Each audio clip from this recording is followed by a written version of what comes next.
नमस्कार, श्री स्वामी समर्थ. कसे आहात तुम्ही सगळे ठीक असाल अशी मी अपेक्षा करते आणि मी सुद्धा ठीकच आहे.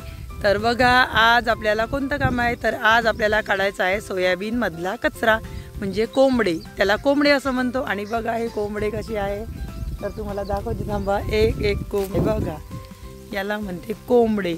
मध्ये याला कोंबडे असं म्हणतात. तर चला पटापट कचरा काढूया. तर भरपूर दादांची कमेंट्स आली होती की ताई तुम्ही सोयाबीनचे कोंबडे तर कापणं सुरू आहे तुमच्या शेतात, तर तुम्ही तर दाखवले नाहीये.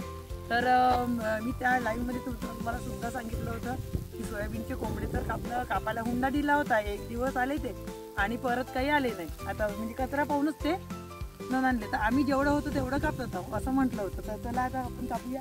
हे बघा हे अशा प्रकारची. सगळ्यात पहिले जवळ या दाखवा यांना.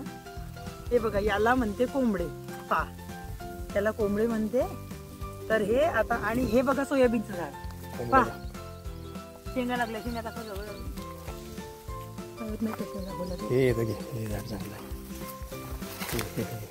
हे बघा शेंगा बघा, सोयाबीनला लागून बघा किती छान असे शेंगा लागलेल्या आहे आणि असा कचरा आहे. तर चला आता पटापट आपण कोंबडे उकळून घेऊया. बघा, एकच कोंबडा उकळायसाठी किती वेळ लागला. तर त्यामुळेच त्यांनी म्हणे की हुंडा आम्हाला परवडला नाही. तर आम्ही म्हटलं किती देतात, म्हणजे किती पाहिजे तुम्हाला, किती कसं का तुम्ही सांगा. तर तरी पण त्यांनी काही बोलले नाही. त्याच्यामुळे आता त्यांनी राहिले म्हणून आपण त्यांच्या भरोशावर नाही करू शकत ना. त्याच्यामुळे आपण उकळून घेऊया जेवढा होते तेवढा. ठीक आहे. कचऱ्यात काही माय बाप नाही राहत.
आता हा कसा आहे, हा कचरा जर आपण काढला नाही तर जे सांगवणारे लोक असतात ना, जे सांगवायसाठी येतात, झाडीतील लोक येते आमच्याकडे सांगवायसाठी सोयाबीन, तर ते लोक अंदर जायला नाही पाहत. कारण कोणते सापळ पेंढराची भीती राहते आतमध्ये.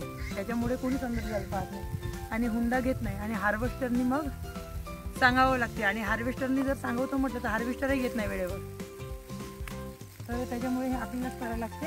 म्हणून हे कापकूप केलं म्हणजे हुंडा द्यायला बरं होते मला. आणि पटकन घेऊन घेते हुंडा करून भिजत घातली आहे. आणि आपल्याला या डाळीपासून एक रेसिपी बनवायची आहे. हे माझ्याकडे हे तुरीची डाळ आहे, तुरीची आड डाळ. तुरीचा जो कर्णा निघतो ना, ते कर्णा आहे बघा. आणि आज आपला चुलीवर छान असा झणझणीत स्वयंपाक सुरू आहे. आणि एक तुरीच्या डाळीपासून बनणारी रेसिपी तुम्हाला मी आज दाखवणार आहे. तर चला बघा, ते बघा तुरीची डाळ वगैरे भिजत टाकली आहे. तुरीची डाळ जी असते ते भिजत टाकली आहे आणि त्याची रेसिपी बनवायची आहे. तर बघा 2 तासापूर्वी डाळ भिजत घातली आहे आधी आणि मग छान वाटून घ्यायची आहे हे गरभरी.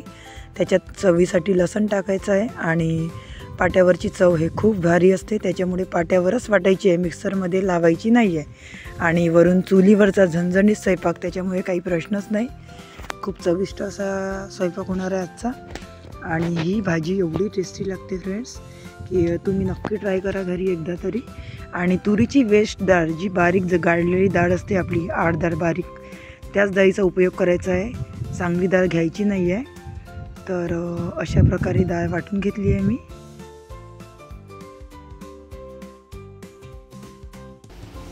हे बघा याच्यामध्ये तिखट मीठ टाकलं आहे आणि इथे थोडी कणिक टाकून घ्यायची चिक्की यायसाठी.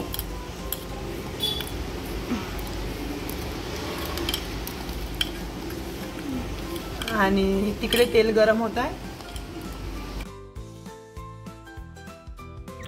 आणि त्या वड्यांचं मिश्रण तयार झालं आहे. तर बघा आता चूल पण छान अशी पेटत आहे. तिकडून मी झाला आहे बघा. आणि आता टाकायचं लसूण जिरा आणि खोबऱ्याचा पेस्ट. बघा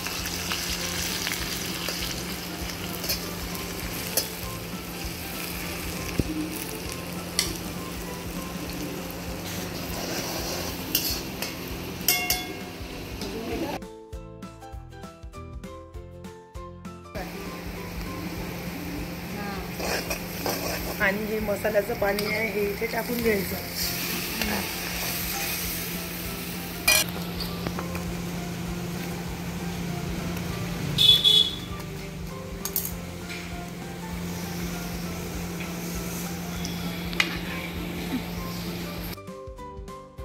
आणि रश्श्याला छान उकळी आली आहे. तर आता वळे टाकायचे आहे आपल्याला गरम गरम रश्श्यामध्ये.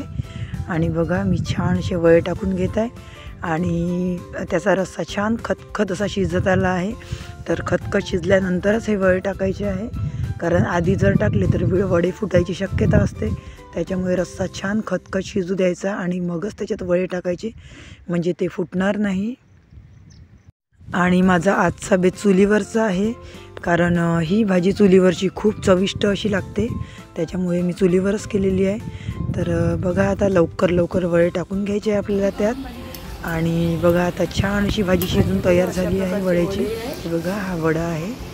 तर अशा प्रकारे एकदा तरी नक्कीच ट्राय करा तुम्ही सर्वजण.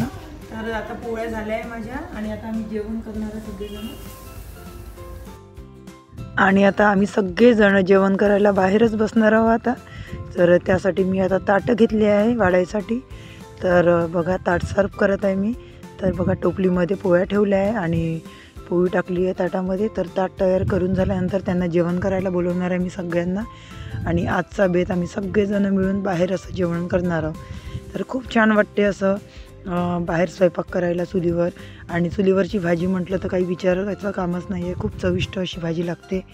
तर त्यामुळे कोणतीही भाजी मसाल्याची वगैरे करायची राहिली किंवा अशी स्पेशल राहिली तर चुलीवर नक्की तुम्ही ट्राय करून बघा. तर बघा आता आमचं जेवण सुरू आहे, मग तुम्हाला दाखवते. जेव.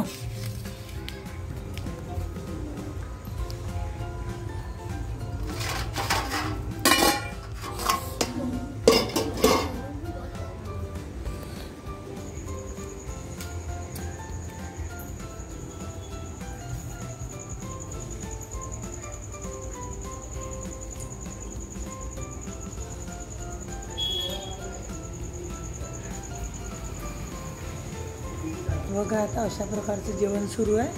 आणि व्हिडिओ आवडला असेल तर एक छोटीशी कमेंट करा आणि लाईक शेअर सबस्क्राईब करा. आता भेटू दुसऱ्या व्हिडिओमध्ये. तोपर्यंत नमस्कार.